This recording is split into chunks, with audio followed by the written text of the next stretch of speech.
So there are two types of CVD divergences. There's absorption or exhaustion, and this is just a photo I found online. If you want to pause and read all this, you can. But absorption is basically when there are large orders, but price can't go higher or lower because there's just massive limit orders absorbing all these large orders. And exhaustion is basically when there's like a lack of interest from buyers or sellers to continue pushing price higher or lower, and you'll see price to start slowing down and vice versa. So this first example I have is A plus trade I took the other day, and it's an example of a CVD bullish di absorption divergence. And you can always tell is by if CVD is the one leading, then it's like an absorption divergence, and if price is leading, it's an exhaustion divergence. So in this case right here, CVD made a lower low, but price didn't. So this would be a bullish divergence. And I always take these divergences off like supply and resistance levels. And oh, if you guys trade options, so this is actually HVL and like X2. So I was already like heavily bullish if we were expected HVL. So this right here was like a key area of interest I was looking at. And I think this is actually value area low, like when I was doing my setting up. So yeah. So on the daily volume profile, this area was actually value area low. So that's an even added benefit. So right there, if I put it right there. And I also had my other confluences was an RTH level. Let me actually do this. So yeah, right here, this was like previous cash session, previous cash session. This box right here, and came and tapped the value area low of it and rejected off it. So you had like three confluences going in this trade, and I risked like $1,000 on this trade and held for like 3.5K if I remembered, somewhere around to here. Remember, I just did it to the swing.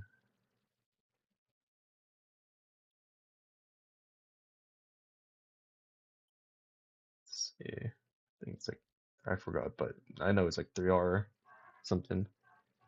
It might have been to point of control. It might have been spider to point of control or value area high. I don't remember, but I just know it's just up 3.5K on that trade. But yeah, this is an example of an A plus trade. I would take every chance I get.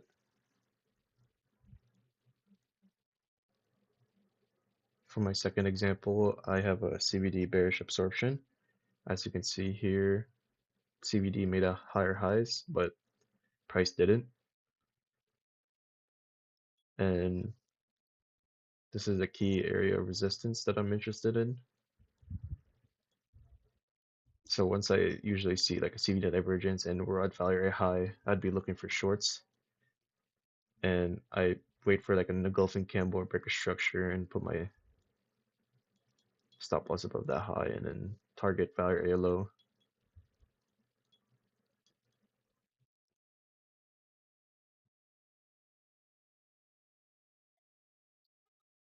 So in this third example, we have a CVD bearish exhaustion. And you can always tell by if price made a higher high, but CVD didn't, as you can see right here. And here we are in a key like resistance level.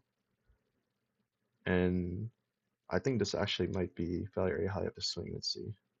Yeah, so we're also at value area high of the swing. So I would take my shorts off this like break a structure. It stops below that high. And target point of control if you want to be safe. Or you could always go for value area low. Or if you're really ballsy, just hold that bitch. But yeah, it's an example of a CVD bearish exhaustion.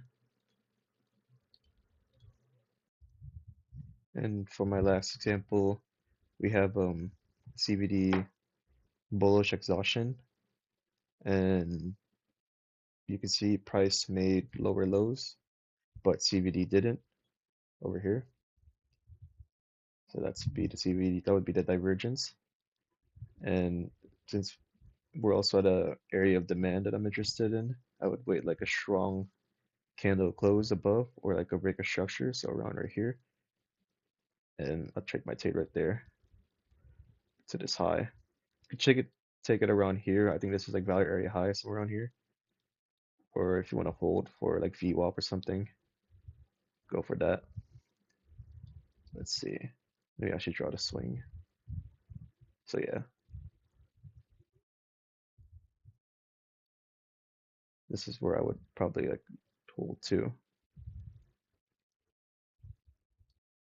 Or we could take TP set VWAP. It's up to you. But yeah, this is the last example.